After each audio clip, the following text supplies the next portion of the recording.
Buenas noches, ante todos. Primeramente agradecerle su cordial visita a la Escuela Electoral, a cada uno de ustedes por la iniciación de este tercer módulo del curso de Gestión Pública y también las personas, alumnos conectados por este canal que están visualizando las clases con el profesor Edmundo Beteta. Sin más, solamente queda presentar al doctor Edmundo Beteta. El doctor es economista de profesión, con 14 años de experiencia en consultoría y docencia en temas de políticas sociales y gestión pública, especialista en áreas de evaluación y control de gestión pública, y ha sido, como todos sabemos, presidente del Ejecutivo de la Autoridad Nacional de Servicio Civil, Servir. Ante todo, es un cordial gusto y un honor contar con la participación de este docente en esta casa de estudios, y sin más, agradecerle la visita. Doctor, por favor.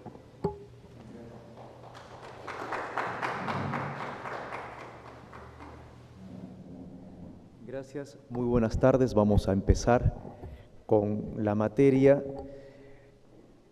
Gracias por el honor de estar con ustedes y por el desafío que significa compartir estas 3 sesiones que vamos a realizar, considerando que me han precedido excelentes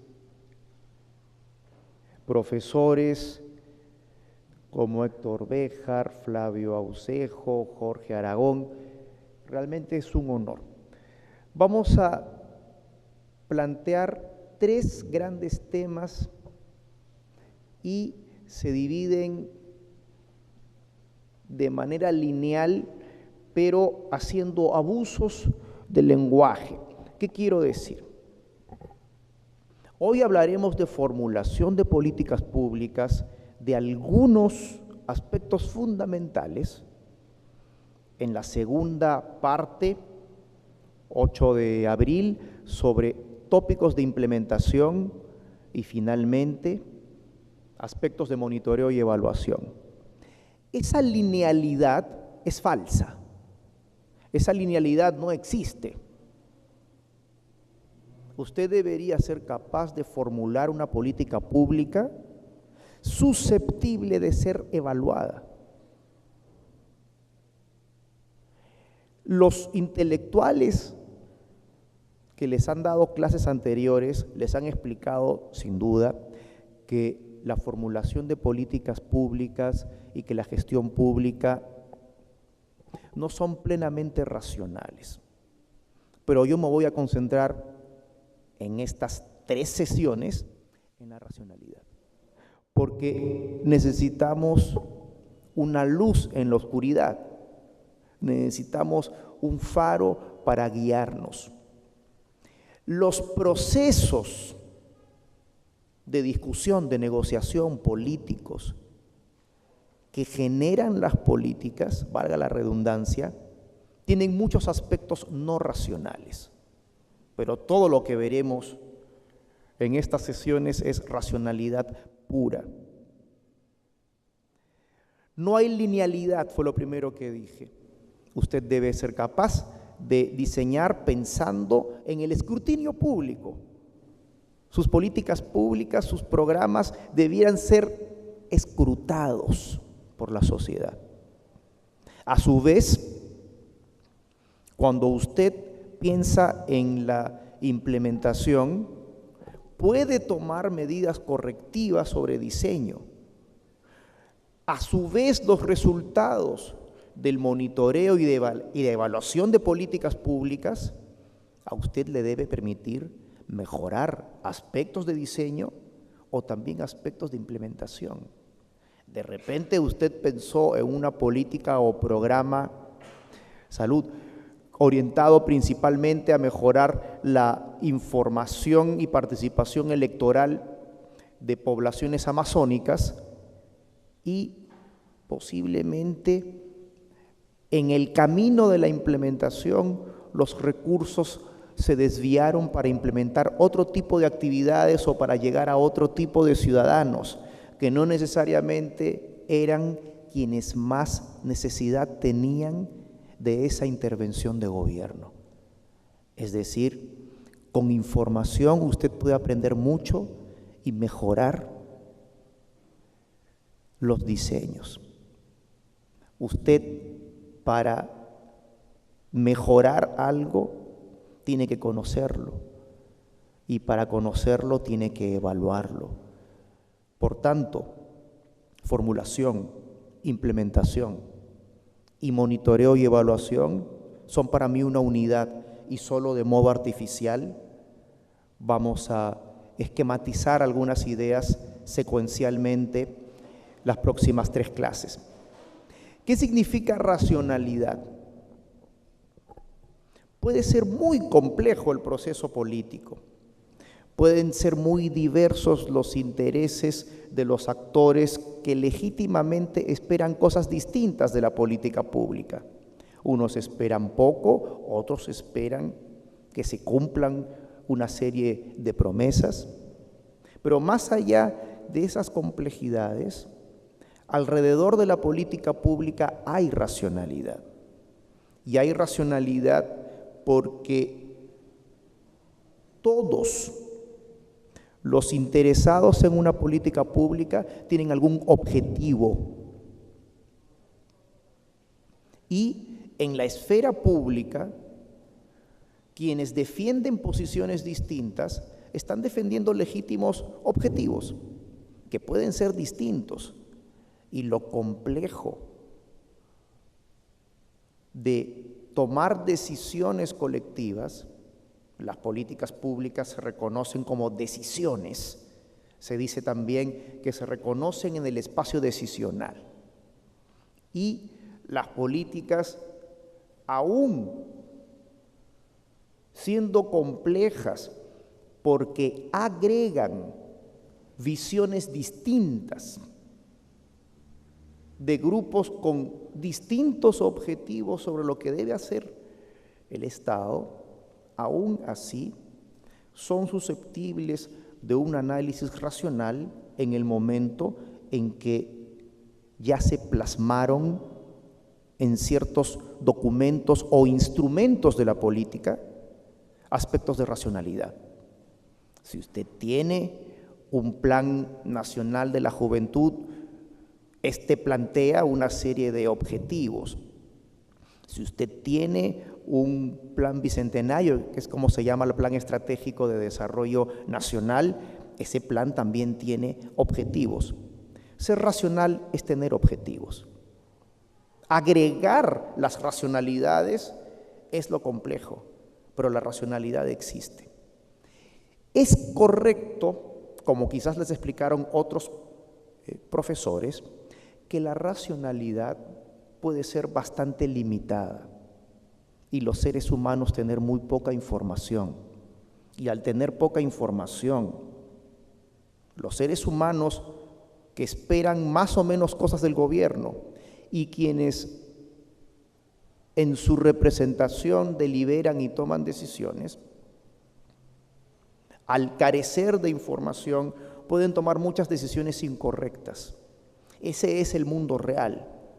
Entonces la racionalidad puede ser limitada, pero siempre hay objetivos y siempre hay recursos disponibles para lograr esos objetivos que son escasos.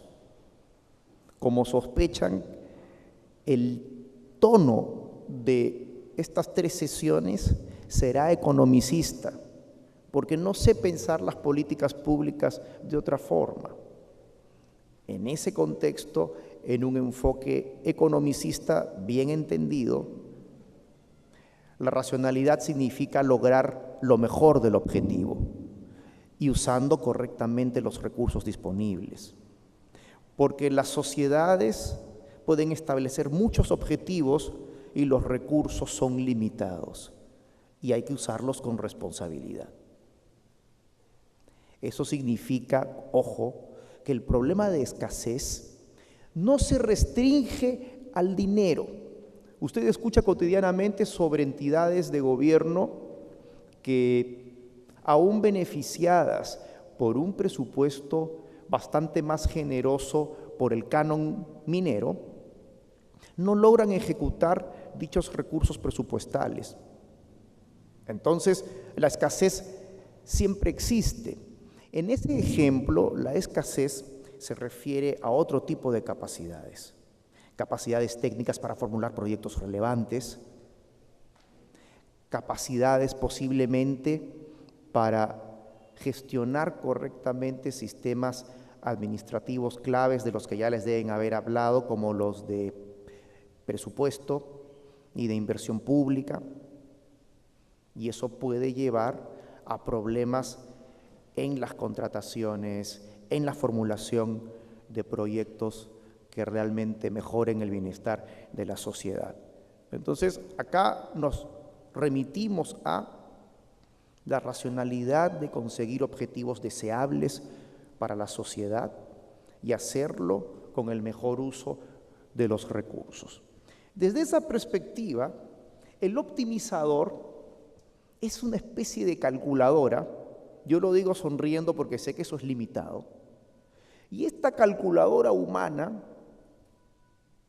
desde que empieza el día hasta que termina, está pensando en lograr sus objetivos al menor costo posible. Eso es, en resumen, racionalidad. Cuando estudiamos la política pública desde una perspectiva de economía pública, hay tres grandes funciones. Y lo único que quiero destacar en el curso, y para que sea de vuestra utilidad, es que nuevamente todo esto está impregnado de racionalidad. Y en esta taxonomía cabe prácticamente todo lo que hace el Estado. Y me voy a concentrar en dos temas más allá del que aparece en la primera viñeta. Estabilizar una economía es algo que a veces el ciudadano no percibe directamente, pero indirectamente lleva a actividades muy especializadas de gobierno que se realizan en el Banco Central de Reserva, en el Ministerio de Economía y Finanzas. Tienen que ver con los grandes números de una economía y cómo políticas claves como la política fiscal, la política monetaria, la política cambiaria, influyen en los números agregados del desempeño de una economía, que son el Producto Bruto Interno, la tasa de inflación, la tasa de desempleo, el tipo de cambio, las tasas de interés que regulan las transacciones financieras. Y ahí hay bastante terreno para el rol del gobierno y de hecho es una función de política pública indelegable, con poco espacio para el sector privado. Imaginen ustedes que habiendo legítimos y contradictorios objetivos entre un grupo de ciudadanos que preferirían que el dólar siga cayendo porque están endeudados en dólares, versus aquellos que quisieran que más bien el precio de la divisa aumente porque son exportadores, sería triste que se licite esa función de política pública y que la gane, entre comillas, el representante de alguno de esos intereses, que muy probablemente tomará decisiones de política ajenas al bienestar agregado de la ciudadanía, que no va a corresponder exactamente ni al interés de un grupo ni al interés de otro, sino más bien a una compleja agregación que busca mejorar la situación de una economía. Más allá de eso, hay dos grandes funciones que definen el campo de las políticas públicas desde la racionalidad de su justificación. Uno se refiere a la asignación de recursos o eficiencia, a veces en términos globales, y aquí hay un montón de acciones de política que cotidianamente existen.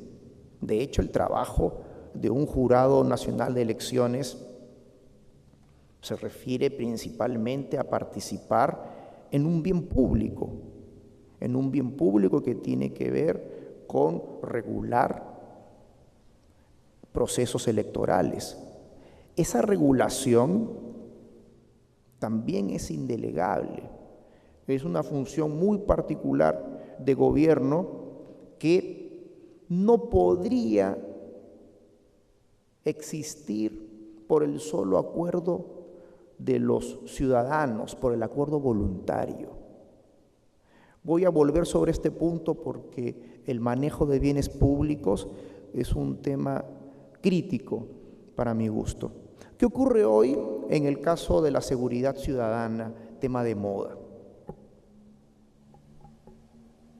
Algunos piensan que pueden organizarse en la cuadra y legítimamente ponerse de acuerdo, pagar una cuota y tener un vigilante. Esto es cotidiano. Muchos lo hacen, muchos lo hacemos. La organización de los seres humanos para proveernos algo en conjunto es la de organizar un bien público, porque nos beneficia a varios a la vez.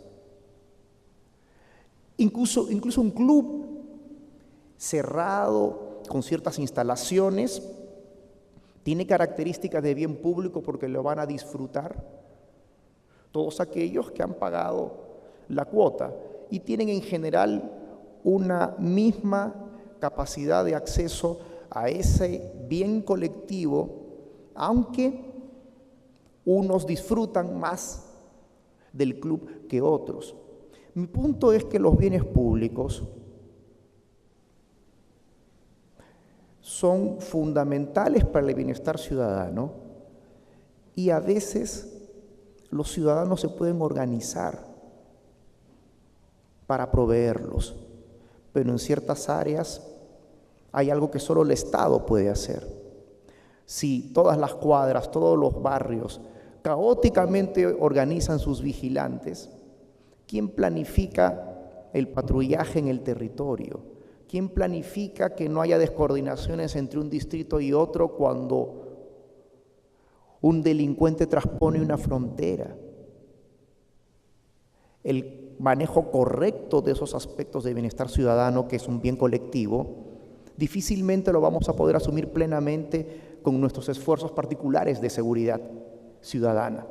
Los vamos a asumir parcialmente, pero hay una parte fundamental del bien público donde necesitamos la coordinación del gobierno, la efectividad en la planificación de acciones, y eso es bien colectivo y se refiere a la eficiencia en la asignación de los recursos, porque para aterrizar, la eficiencia significa que usted tenga a su disposición como ciudadano la cantidad correcta de cada bien y o servicio, de aquellos que usted se puede procurar privadamente con su esfuerzo y de aquellos que surgen de decisiones colectivas.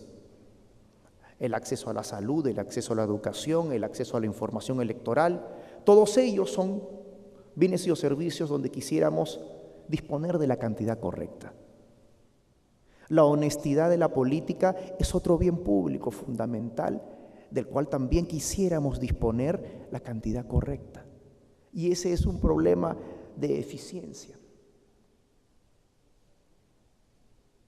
Entonces, no hay que restringir los aspectos de asignación de recursos y eficiencia a lo que tiene que ver con lo material, porque nuestras necesidades de buen gobierno son diversas.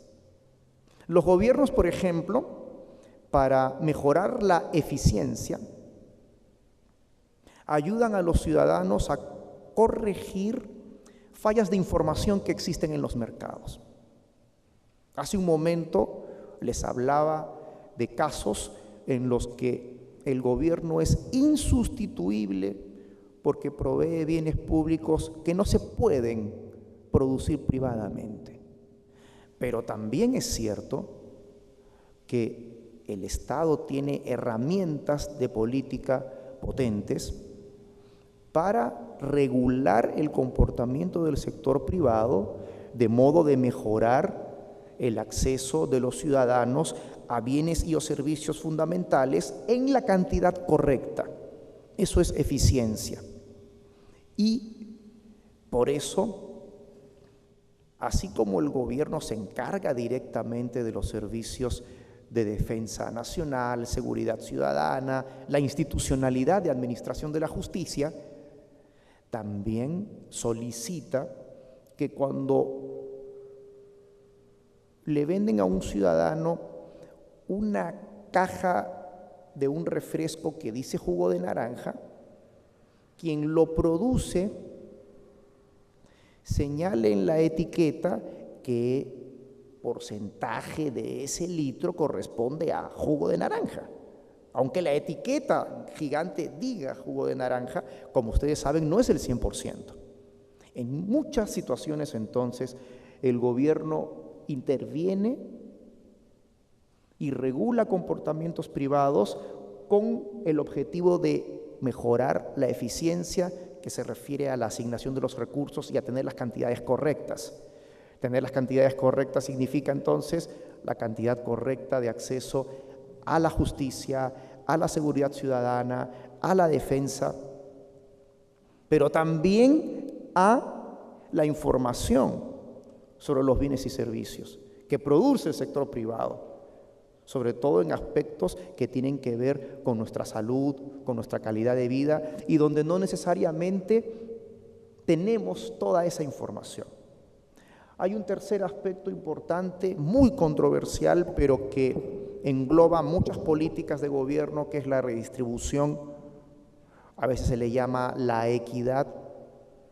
Tiene muchos nombres, pero lo fundamental es que todos los gobiernos tienen un mayor o menor rol en lo distributivo y algo importante es que sobre estas funciones, más aún sobre las dos últimas, existe una gran controversia sobre cuánto debe ser el esfuerzo de gobierno, sobre cuál debe ser el tamaño del Estado, y por eso usted ve gobiernos tan disímiles en el conjunto de sus políticas públicas. Tal vez esto no lo han visto antes, pero para dramatizar, cuando uno se concentra en la política pública en el Perú, y uno dice, la política pública se plasma en ciertos instrumentos, está bien, hay leyes, hay planes, pero aterricemos más. Las vemos más claramente a las políticas cuando tienen presupuesto, ¿de acuerdo? ¿Cuánto representa el presupuesto, el gasto público en toda la economía? La actividad del Estado en sus distintos poderes. En el Perú es lo que se llama sector público no financiero y es 20% de la economía. En países desarrollados es el 40%. En Estados Unidos 30%, y hago la diferencia porque hay países desarrollados como Inglaterra que sí están más cerca de ese 40%. Alemania está más cerca del 50%.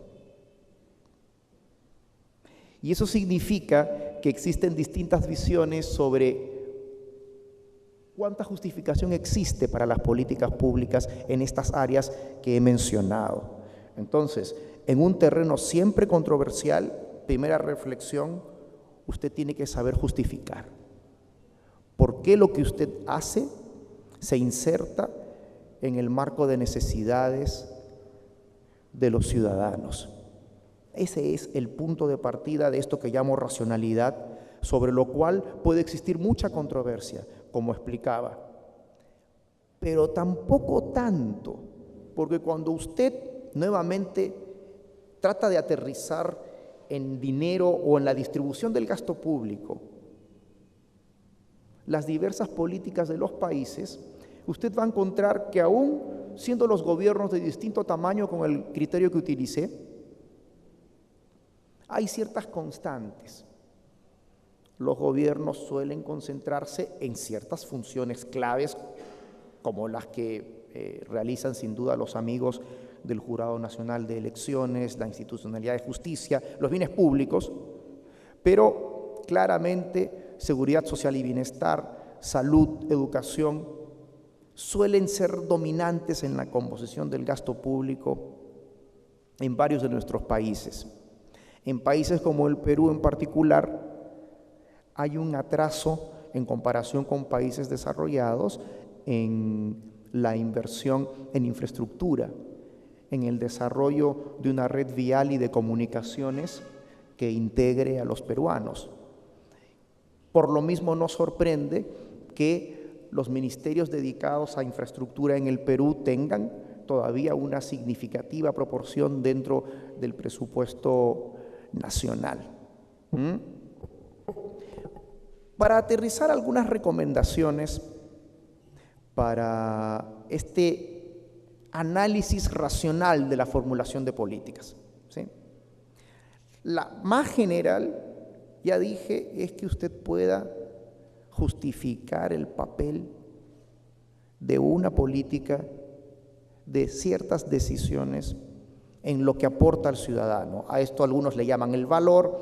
Yo voy a dar algunas definiciones bien concretas sobre esto para aterrizar quizás con otro lenguaje, cosas que algunos colegas mencionaron en charlas anteriores.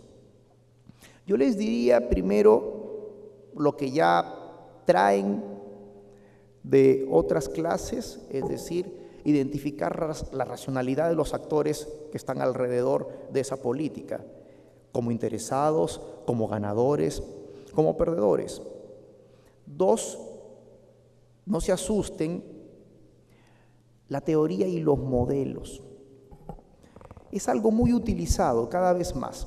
No sé cuántos de ustedes han pasado ya por algún programa presupuestal, por algún marco lógico. ¿Cuántos han pasado por esa experiencia? ¿Están ustedes en algún programa presupuestal en este momento? ¿No? ¿Han elaborado marcos lógicos? ¿Ah? Quizás algunos sí. ¿Ah? El punto allí es que el modelo nos define una causalidad. Una causalidad. Si realizo una campaña de información electoral, es porque quiero un resultado concreto en el nivel de información de los ciudadanos cuando tomen decisiones de votación, por ejemplo. Es así de simple, y usted utiliza, por ejemplo, la evidencia de otros países, usted utiliza conceptos para justificar que su intervención de política pública, la palabra programa es más acotada que política, para justificar que su intervención se espera que logre algo bueno. Es automáticamente cierto que darle a 600,000 o 700,000 familias peruanas 100 soles mensuales como transferencia monetaria condicionada, programa Juntos, ¿es automático que va a mejorar el bienestar de esas familias? Hay una teoría, ¿me sigues? Lo que dice la teoría es que si se condiciona la entrega de 100 soles a la asistencia a servicios de salud y educación, y de salud cuando la madre es gestante y los niños son pequeños, la teoría dice que mayor acceso de los niños a salud y educación permitirá mejorar en el futuro su inserción en la sociedad y también sus posibilidades de salir de la pobreza. Esa es la justificación teórica. Justificación teórica. Suena denso, pero el resumen es que si ustedes han elaborado un marco lógico alguna vez en su vida, debieron hacer eso. No solamente pensar en los actores involucrados, ¿se acuerdan del análisis de actores? No solo eso, también preguntarse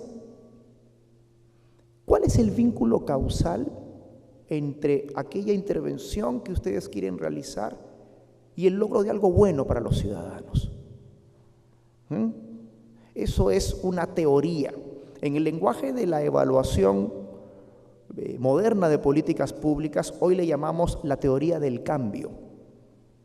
La teoría del cambio es imaginar cómo puede mejorar la situación del ciudadano porque usted en el gobierno está haciendo algo por él, para él.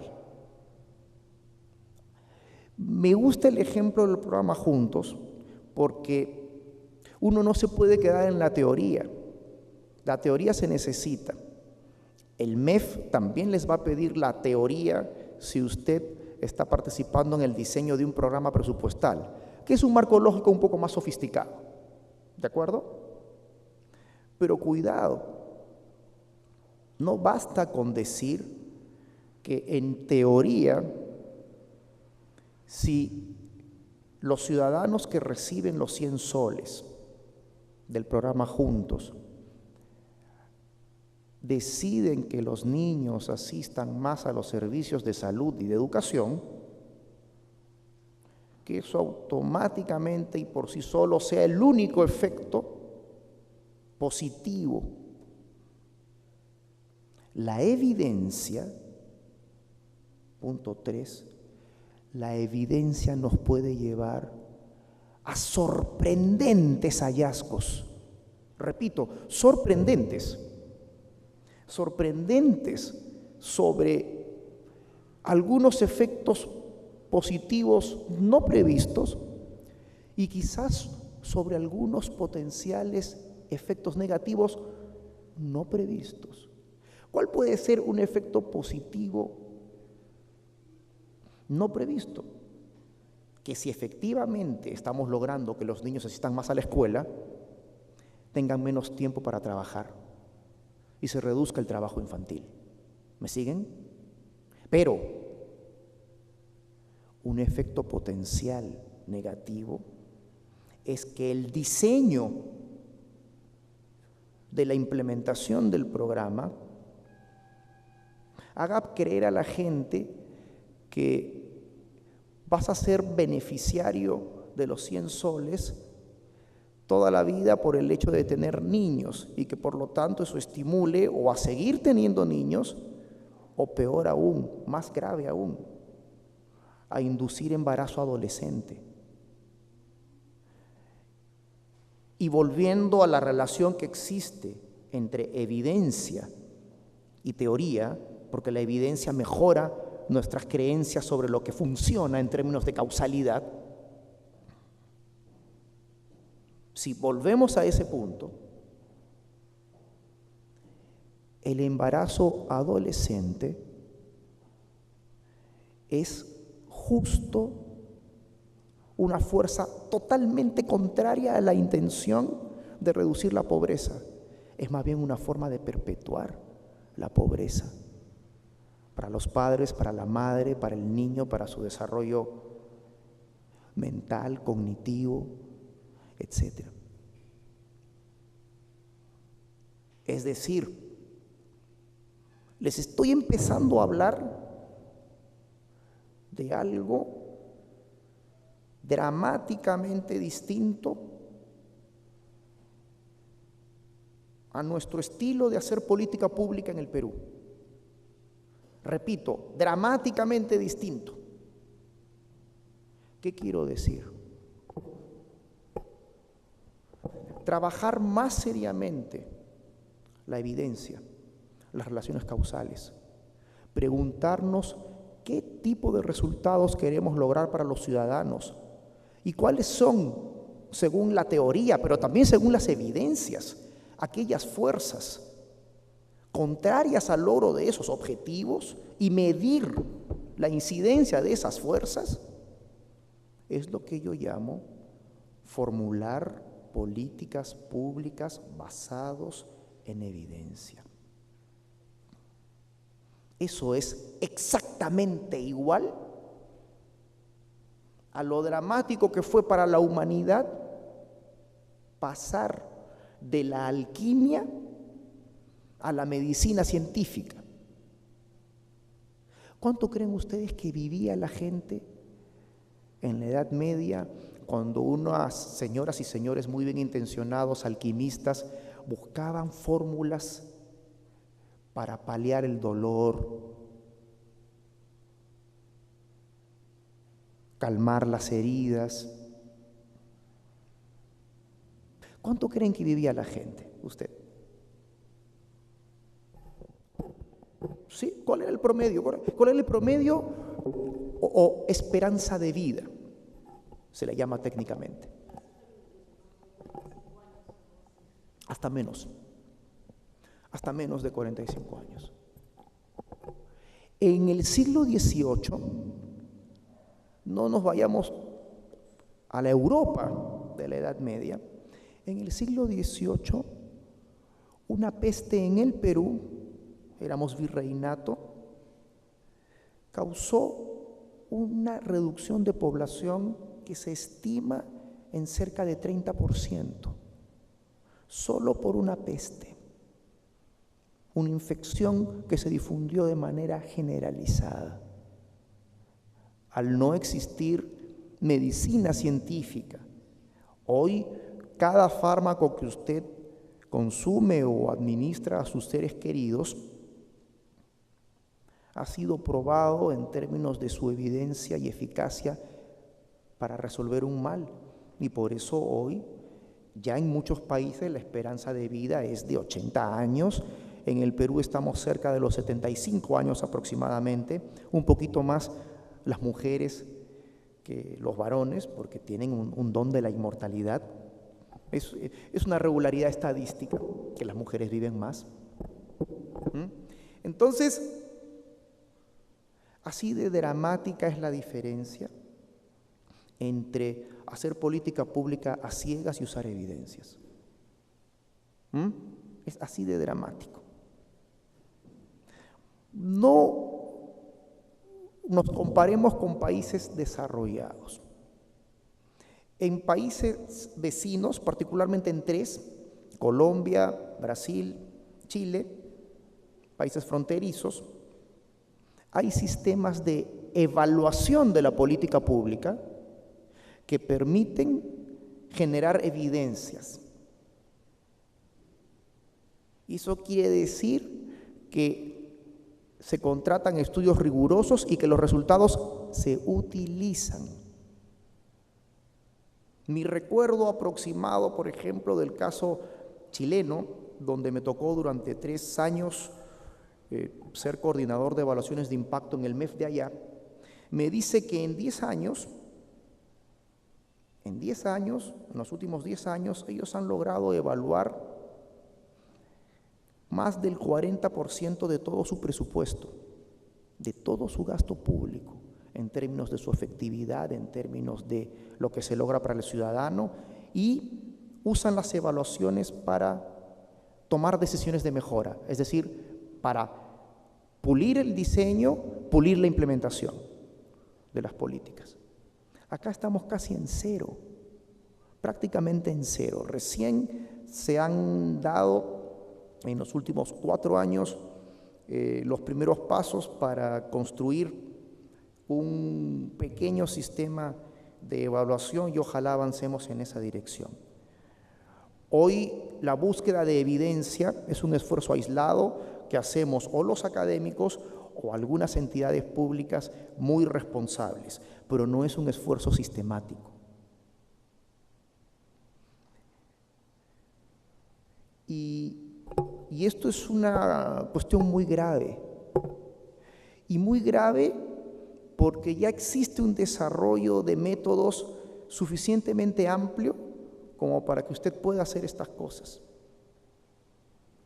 Una evaluación bien hecha, un estudio serio, que solamente cueste 1%. Yo conduje varios estudios donde el presupuesto del estudio evaluativo era solamente 0.1 de todo el presupuesto. En términos relativos, entonces, Con muy poco se puede saber mucho y se pueden tomar buenas decisiones. En este baño de racionalidad que les estamos dando en la primera sesión, simplemente muestro algunas columnas con otra clasificación muy parecida a la anterior sobre aspectos de eficiencia y equidad, que se expresa en las columnas. Ya dije para la primera columna que los bienes públicos son fundamentales y nuestras sociedades cada vez más complejas requieren una preocupación de los gobiernos cada vez mayores en esos bienes públicos. La información electoral, la información sobre las hojas de vida de los candidatos, ¿no es acaso un bien público decisivo? Ningún club de ciudadanos bastará para consolidar toda esa información o tener mecanismos más simples para que esta información llegue al ciudadano. ¿Me siguen? En cambio, sí vamos a formar clubes vecinales para satisfacer algunos intereses muy legítimos de nuestro barrio, de nuestro entorno. Sí van a asociarse los exportadores en su asociación de exportadores. Sí van a asociarse los trabajadores que quieren defender sus derechos en sindicatos y gremios. Esos son bienes públicos, ¿me entienden? Son bienes públicos. Pero hay una lista de bienes públicos fundamentales donde también están ustedes, donde el rol del gobierno es insustituible. Y nuestra sociedad ahora necesita una mayor variedad de esos bienes públicos. Yo pongo mucho énfasis en la información, porque es uno de los bienes públicos que está haciendo la diferencia entre el atraso y el progreso en las políticas públicas y en las decisiones del Estado y de los ciudadanos. En la segunda columna me refiero a la justificación de una serie de políticas en virtud de corregir fallas de los mercados. Los bienes públicos son una falla particular porque a los actores privados les cuesta organizarse. Se organizan donde es mucho más evidente lo que van a ganar todos poniendo una cuota. No se organizan necesariamente los ciudadanos, por ejemplo, pescadores, por sí solos, para explotar racionalmente una especie. El Perú es uno de los países que tienen más episodios de vedas. Y ustedes viajen. Un día es el paiche, otro día es el camarón, otro día es el pulpo. ¿Qué está ocurriendo ahí? El bien público es ponernos de acuerdo para pescar racionalmente. Y en nuestra racionalidad solo individual, hacemos un cálculo cortoplacista y depredamos un recurso a cada rato. Ocurre con los pastos, bosques, etc. Es un problema de bien público, donde el gobierno también tiene un rol. Entonces, dejo de motivar ese tema porque es una falla de los mercados muy particular. Y se le llama falla porque los mercados por sí mismos no pueden darle al ciudadano la cantidad que necesita. Hay otras fallas donde también el gobierno es indispensable. Alguien debe regular el transporte, tema de moda también. Alguien debe preocuparse por las fallas de información que existen en la salud y en la educación. Alguien debe poner freno, por ejemplo, al desconocimiento de muchos ciudadanos sobre la mala calidad de algunas universidades. No es necesario mencionar nombres, ustedes son gente inteligente y lo sabe. Pero eso le causa muchas pérdidas a familias que erróneamente invierten con la esperanza de un futuro mejor para sus hijos. es fundamental que esa falla de información, que es una falla fuerte de mercado, sea abordada por el gobierno. Los gobiernos no pueden corregir todas las fallas. Debieran concentrarse en las que más perjudican a los ciudadanos. De ahí que lo más habitual sea que usted vea gobiernos que regulan las tarifas de los que se llaman monopolios naturales, en electricidad, en agua potable, en telecomunicaciones. Pero también hay otros terrenos, educación, salud, vivienda, donde el gobierno tiene un rol. La tercera columna contiene casi todo lo que se suele englobar en equidad. Son algunos ejemplos, pero el término clave acá es bien meritorio. ¿En qué es distinto un bien meritorio de un bien público? El bien público es de consumo colectivo y usted lo orienta a toda la población. El bien meritorio surge de un juicio de valor, donde una sociedad expresa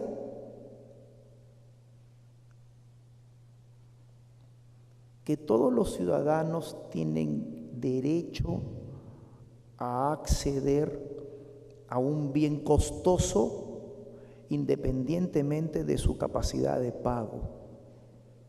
¿Qué quiero decir? No es igual que el gobierno diga: tenemos una fuerza armada que protege a todos los peruanos a la vez, en términos potenciales, a los 30 millones de peruanos. Ese es un bien público y evidentemente un derecho del ciudadano y de toda la colectividad a ese bien público. El bien meritorio es diferente, porque el bien meritorio surge cuando hay ciertos bienes y o servicios claves donde el ciudadano no puede pagar y el gobierno establece un derecho de acceso y por lo tanto al que no puede pagar se le subsidia. ¿Me entiendes?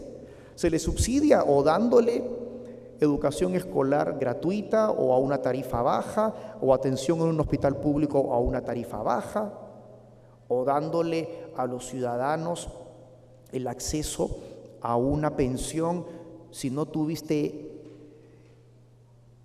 un fondo suficiente en tu vida laboral o si nunca tuviste un fondo de pensiones porque no te fue tan bien en tu desempeño económico. Esos son bienes meritorios, distintos a los bienes públicos. Y ojo, como las sociedades son diferentes, y ya vieron con los anteriores analistas que las políticas públicas son complejas, evidentemente la lista de bienes meritorios que tienen los países es distinta. Es distinta. Mientras que en Inglaterra el gobierno tiene algo así como un ministerio de salud gigante con un presupuesto que le permite cubrir razonablemente a toda la población, es un acceso universal. En Estados Unidos el presupuesto es limitado, el público, para atender a una parte de la población, otra parte tiene seguros privados y hay como 50 millones de norteamericanos que no tienen seguro de salud. Como 50 millones. Y que recién están en camino de tenerlo por una ley que con mucha dificultad el presidente Obama logró que se apruebe en el Congreso. Con mucha dificultad. En otras palabras, los juicios de valor son distintos en las sociedades y en otro caso muy concreto de nuestra región, nuestros países vecinos. En Perú recién se ha iniciado el programa Pensión 65. Es un bien meritorio. ¿Me sigues? ¿En qué sentido? Si tú no tienes un fondo suficiente o no fuiste exitoso en el mercado laboral, el Estado empieza a reconocerte si eres adulto mayor el derecho a lo que se llama una pensión no contributiva porque no tiene base en tus ingresos laborales de la juventud, en absoluto. Es una pensión no contributiva. Algunos le llaman pensión asistencial. En Chile ese bien meritorio existe hace unos 25 años, si no me equivoco. Hace 25 años como mínimo. Y se ha mantenido tal cual en gobiernos de distinto color político. Síganme en ese punto. En los bienes meritorios, entonces, siempre hay un subsidio hacia alguien. 2, porque la sociedad reconoce ciertos derechos. 3, ciertos bienes meritorios corresponden a una política pública en la cual el gobierno, desde la ley de leyes, que es la Constitución, promete un acceso universal, incluso al que no puede pagar. Es decir, en algunos bienes meritorios es explícito que el gobierno tiene ese compromiso. Educación escolar garantizada para todos los peruanos. En otros países esto se extiende a la educación superior, depende de cada quien. En ciertos bienes meritorios no es tan explícita la universalidad. Pensión 65 ha partido con un grupo pequeño de beneficiarios y seguro se va a expandir. Cuando existen desastres naturales y ciertos ciudadanos pierden su patrimonio, a veces los gobiernos los ayudan.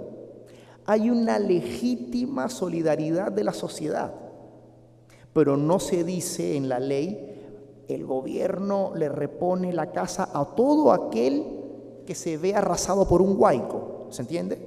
Entonces, en ciertos bienes meritorios existe el consenso sobre ese derecho, pero el compromiso del gobierno de tener políticas públicas para dichos bienes meritorios es bastante más limitado o se restringe a ciertas ocasiones o a la disponibilidad de presupuesto. En la cuarta columna, algo en lo que ustedes debieran ser especialistas.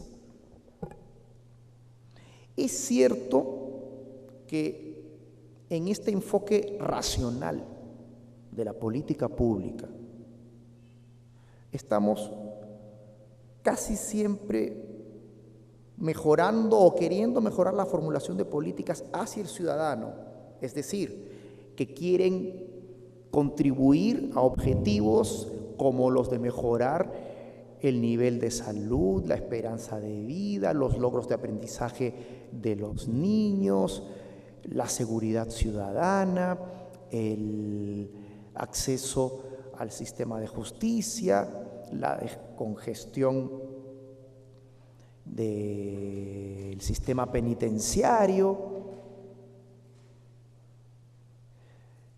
Pero muchas veces, cada vez más, en un contexto en que las políticas públicas son complejas y los gobiernos diversifican los bienes y servicios que ofrecen al ciudadano en sus políticas públicas, se necesita también políticas públicas para que el Estado se organice mejor. Y este tema no es menor. Políticas públicas como la política de recursos humanos, que durante 20 o 25 años en el Perú no ha existido. No ha existido, porque si hubiese existido política de recursos humanos, no tendrías en una misma oficina como compañeros de trabajo a un 276 y a un CAS. Eso sería inviable. Sería inviable porque se trata de ciudadanos que trabajan para el Estado y tienen, siendo vecinos en una misma entidad, tienen contratos completamente distintos en lo que se gana y en la estabilidad, completamente diferentes. Lo que decimos los economistas es que los incentivos son totalmente distintos. Y al ser distintos los incentivos de los que trabajan en el gobierno, tú no tienes asegurado que todos hagan su mejor esfuerzo por servir al ciudadano. La descentralización, la organización entonces de las políticas públicas fundamentales, a eso le llamo yo planeamiento o planeación, coordinación, normalización, es decir, que existan ciertos estándares para hacer las cosas de manera parecida, como nos lo dice un sistema administrativo de presupuesto. No es que cada quien presenta su formulación presupuestal como le da la gana, en cualquier formato, no. Debe haber ciertos estándares, métodos, ¿me sigues?, que debes difundir entre las entidades públicas, y esas son también ciertas políticas que mejoran la organización de gobierno y ojalá su efectividad para servir al ciudadano. La descentralización es uno de los temas, creo yo, críticos. No sé cuánto lo padecen ustedes en su cotidianeidad, pero noten qué difícil es coordinar políticas con el número de entidades públicas que hoy tenemos en el Perú, que es aproximadamente, dicho de otro modo, no basta con un buen diseño, no basta con una buena formulación. De repente ese plan o política de modernización tiene todos los conceptos correctos, pero de repente no tiene un brazo ejecutor y recursos para su implementación. Y hay que pensar en eso para que la política tenga éxito en la implementación y no se quede en el papel. Y los recursos, repito, no son solo dinero, en absoluto. Es más, el gran tema que diferencia a las políticas públicas y a los distintos bienes y servicios que ofrece el sector privado, para mi gusto, el gran tema consiste en que lo que se llama la forma de producir, la tecnología en el sector público está basada fuertemente en el talento humano, más allá de excepciones como medicina de punta para ciertas intervenciones quirúrgicas o equipos muy sofisticados de laboratorio para la policía, criminalística o armamento muy sofisticado para las Fuerzas Armadas, que más allá de esas excepciones, el éxito de la política pública depende fundamentalmente de la calidad de la gente que trabaja en el gobierno. En el sector privado, hay distintos bienes y servicios, sin duda, que el cine, la televisión por cable, es verdad. Pero el punto ahí, crítico para la implementación de políticas, es que en el sector privado tú puedes tener una combinación de tecnología, computadoras, máquinas y seres humanos que entregan su talento. Puedes hacer sustituciones y puedes aumentar o mejorar la parte tecnológica o las máquinas y de inmediato el ser humano se hace más productivo en su trabajo. ¿Me sigues? Cuando el sector público basa el éxito de la implementación de sus políticas públicas en seres humanos, no tiene toda esa tecnología y por lo tanto depende crucialmente del esfuerzo de la gente. Y por eso, cuando hablemos sobre implementación, me voy a concentrar en el ABC de los incentivos. Tema también poco conversado en nuestras políticas públicas. Me voy a concentrar en eso. No es solo que te den más presupuesto, no es solo que te permitan contratar más personas o también en la genérica 3, algunos CAS adicionales, más bienes y o servicios, papel, materiales. No es solamente eso. Las personas que trabajan en el Estado y también en el sector privado pueden realizar un esfuerzo, y el esfuerzo no es directamente observable y tampoco es verificable. ¿Qué hacen con el vendedor por comisiones? Lo someten a una tortura según la cual utilizas el nivel de ventas como una aproximación observable a su esfuerzo. Pero hasta en el mundo privado eso puede ser muy injusto, porque mandaste a un vendedor a una zona donde la AFP, por decir, tiene aceptación, o a una zona de mayor nivel socioeconómico, y a otro vendedor lo mandaste a otra zona donde la aceptación de esa AFP o de aquello que se va a vender es menor. Y de repente ese segundo se esfuerza más pero vende menos y recibe menos salario por comisión por ventas. En el sector público es un error creer que basta con la ley y que basta con tener como sombra a entidades poderosas como la Contraloría General de la República o el Ministerio de Economía y Finanzas, que tienen la capacidad de incentivarte por el lado de castigarte. No basta con esos incentivos, no basta con la ley, no basta con un ROF, no basta con un MOF que defina tus funciones para que automáticamente las cumplas. No basta con un TUPA, no basta. Nada de eso es suficiente en términos de incentivos. Los seres humanos somos distintos, tenemos distintos niveles de motivación, también distintos intereses y situaciones personales en nuestra vida, y tenemos decisiones autónomas sobre el uso de nuestro tiempo, y muchas veces aquello que más incentivas es lo que la gente hace finalmente.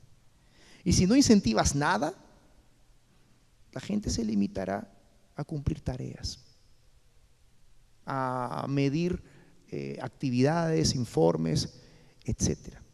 Ese tema es crítico, creo, y lo vamos a desarrollar un poquito en la próxima clase, pero lo destaco para que vean que no hay linealidad, como dije al principio. Hay un diseño organizacional mínimo en los gobiernos, no sé si se los han explicado, pero quizás hay algo que en otras palabras se las han dicho sus profesores, que se refiere a la importancia de tener un centro de gobierno sólido. Un centro de gobierno es una mesa con tres patas, me refiero al Ejecutivo. Es una mesa con tres patas. Un presidente, un Ministerio de Economía y Finanzas y un Ministerio de Presidencia sólido, técnico, potente. Viví 15 años en un país vecino donde el ministro de Economía y Finanzas iba a la oficina del ministro de la Presidencia, y el ministro de la Presidencia le decía a qué le tenía que dar dinero y cómo ordenaba las cosas según las prioridades de política pública. Y las prioridades de política se definían para un periodo de 5 años. No necesitabas tanta prospectiva. ¿Me sigues? Los colombianos también tienen un esquema más o menos parecido. A los mexicanos sí les gusta hacer perspectiva más larga, a los brasileños también. Entonces, largo plazo, corto plazo, para mi gusto no es lo fundamental. Para mí lo fundamental es que en la organización del gobierno estén las funciones claves, 1, y 2, las entidades que pueden tener el poder de coordinar esa agenda de políticas. Aquí efectivamente no tienes ni el plan de largo plazo, ni tienes una consolidación de un programa de 4 o 5 años donde los ministros que van y vienen simplemente se someten a las políticas que saben deben cumplir, ¿me entiendes? ¿Y eso qué explica? Ya se los han contado, que puedes tener situaciones tan contradictorias como políticas que se mantienen más o menos estables por 20 años independientemente de quién sea gobierno, qué sé yo, la política de comercio exterior, de apertura comercial, la política fiscal de equilibrio macroeconómico. Son 2 políticas públicas súper estables en el tiempo, que no han tenido un ejercicio prospectivo como el que tú anhelas. Simplemente se han mantenido estables, mientras que otras han pasado por leyes, planes, y hoy no existen. Y otras son sueños o anhelos de cada ministro que llega y después de un año se olvidan, las consultorías se entierran y no pasa nada. Entonces la base es un centro de gobierno sólido donde exista un balance entre los criterios económicos y los criterios políticos y donde los gabinetes sean equipos de trabajo con una coordinación transversal, ¿sí? Y esa coordinación transversal la hace un ministerio de presidencia sólido. Para mi gusto por ahí va una de las diferencias, y no tanto en cuanto a tener un plan para 5 años o para 15. Me conformo con uno de 3 años que se cumpla, donde esté claro el diseño, donde esté claro el eje de los mecanismos para incentivar una implementación exitosa y donde vas a evaluar y rendirle cuentas a los ciudadanos sobre lo que se está consiguiendo. Para mí con eso es más que suficiente y eso es el curso. Y ustedes ya saben toda esta historia según la cual la política pública es muy distinta a los mercados, pero me quiero detener en un punto, en uno, que sí es importante tanto para la formulación como para la implementación y evaluación de políticas. En todos los procesos políticos complejos que ya han descrito sus profesores anteriores, se deben tomar las decisiones fundamentales, porque el mercado es un asignador de recursos relevante cuando tú compras papa, cuando compras agua, cuando decides ir al cine o al teatro. Pero en la política pública, el asignador de los recursos, el que define las prioridades, se llama proceso político. Y lo fundamental aquí es que el proceso político define los aspectos claves de esa racionalidad con la que empecé la conversación, ¿sí? Porque aunque sean cambiantes, algunos objetivos los que van trayendo unos ministros que van y vienen, unos perduran, otros no, por muy cambiantes que esos sean, el proceso político siempre te da mandatos. Hay algunos objetivos que están más o menos constantes en los últimos años, más o menos. Se quiere mejorar cobertura de salud, de educación, etc. En ese contexto, los objetivos existen en el proceso político. Hay algunos objetivos nuevos, como los de profundizar políticas públicas que mejoren la inclusión social. Surgió de un mandato del proceso político, no surgió de la nada. Quizás en unos años otro mandato del proceso político lo revierte, posiblemente. Pero hoy necesitamos un instrumento para valorar mejor la política pública. Y para eso el consejo es, si usted ya conoce los objetivos y en la cotidianeidad de sus entidades públicas. Usted realiza tareas, actividades, programas o participa en productos, como se les llama en el lenguaje de los programas presupuestales. El valor consiste en vincular las dos dimensiones, la cotidianeidad de la entidad pública y los objetivos, mandatos que surgen del proceso político, es decir, los resultados esperados que el proceso político legítimamente define. Ya nos acercamos a la parte fundamental para cerrar el bloque de formulación basada en evidencia. ¿Cómo funciona, David, el tema de los tiempos? Excelente. Entonces, dentro de 5 minutos les damos un descanso. Muy bien. Entonces voy a cerrar este punto. Quiero valorar. Ya insistí desde el principio en la racionalidad. Va de la mano con valorar. Valorar también es transversal al ciclo de política pública. Yo debería formular políticas públicas que son valiosas. Si aún no sé cuánto exactamente van a contribuir al bienestar ciudadano, al menos debo tener intuiciones o ideas sobre el tipo de necesidades del ciudadano que vamos a abordar con esas políticas. Esa ya es una forma de valorar.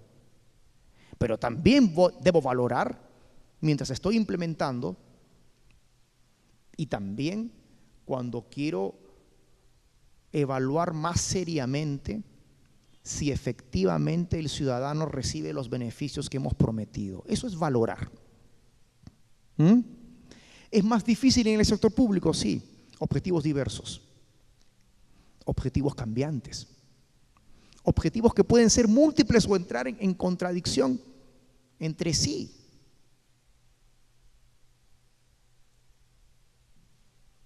¿Qué queremos? ¿Queremos solamente aumentar la cobertura de vacunación y un programa famoso del presupuesto por resultados? ¿Incentiva de alguna manera los logros en cantidad de niños vacunados? ¿O también nos preocupa la calidad de esa atención, la calidad de la conversación de la enfermera, de los médicos con los padres para darles consejos valiosos sobre la higiene del hogar y el manejo de las enfermedades de sus hijos? ¿Pueden estar en contradicción? Sí. Si solo incentivas la cantidad de productos, podrías estar desincentivando la calidad. Eso es una realidad. Entonces la valoración es compleja en el sector público. En el sector privado es relativamente simple. Relativamente. Porque el objetivo no es múltiple, ¿me entiendes? Ya uno solo, dos, pocos objetivos en una entidad privada. Es más, hay un dueño o un conjunto de accionistas celosamente interesado en fiscalizar que se esté logrando ese objetivo, ¿sí? El dueño de las políticas públicas es un conjunto disperso de 30 millones de peruanos que no necesariamente tiene todas las herramientas para organizarse y exigir que las políticas públicas realmente los satisfagan. ¿Me entiendes? Bueno, precisamente hemos vivido recientemente procesos en los que los ciudadanos se han expresado en una dirección u otra. Esa es la democracia directa. El punto entonces es que ciertas características del sector público hacen más difícil valorar, más difícil también lograr incentivos correctos. Incentivos correctos quiere decir que todos los que trabajan en las distintas entidades públicas, en las 2.700, realmente estén trabajando para los mismos objetivos: mejorar la salud, la educación, la información electoral, la calidad de los procesos electorales. Que todos estén trabajando más o menos para los mismos objetivos y con su mejor esfuerzo. Pero ¿cómo sabes si realmente hacen su mejor esfuerzo?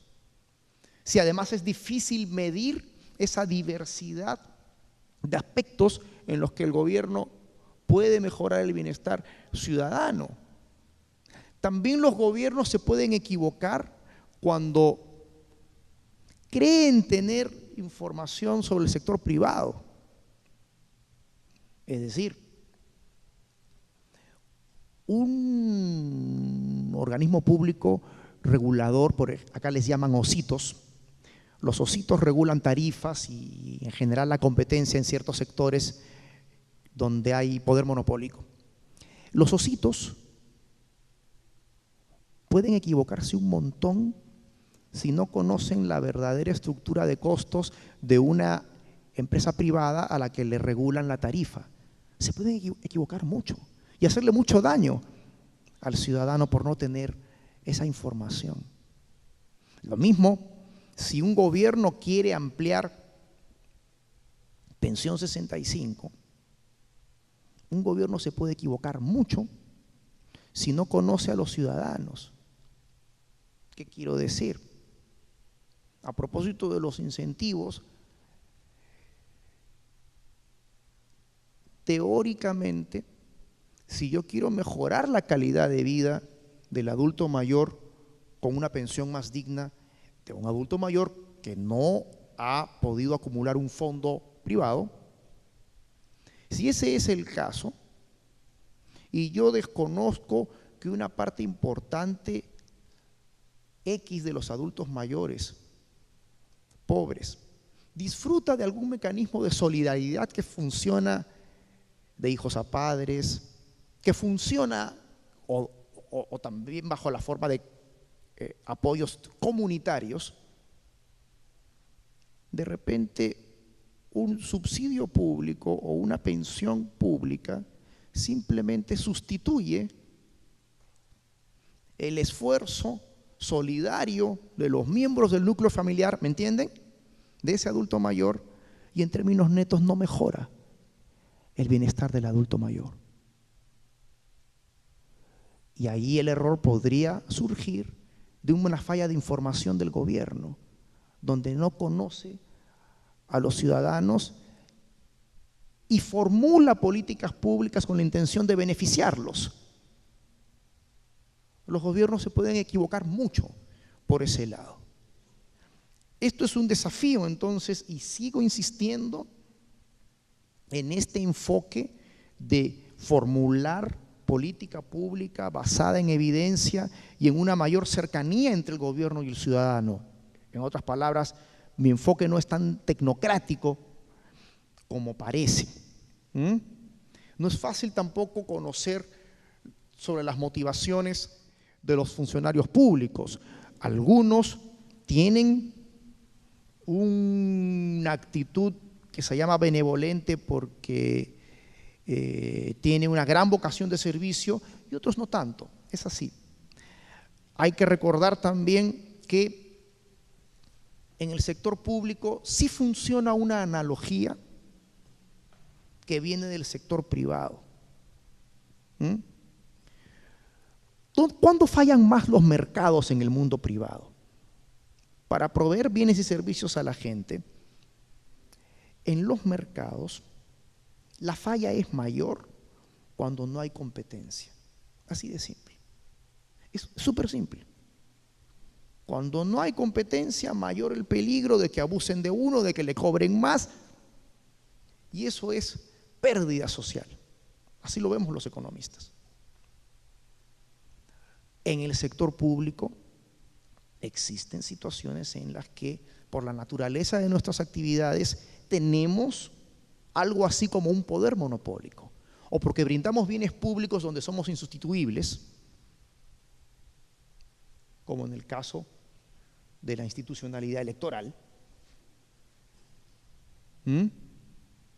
Yo no puedo alegremente irme a otro país porque no me gusta la forma en que me sirve el sistema electoral. No. Y también porque los gobiernos en sus políticas públicas atienden a ciertos sectores de la población que a veces no tienen la capacidad de elegir proveedores privados de esos mismos bienes y o servicios.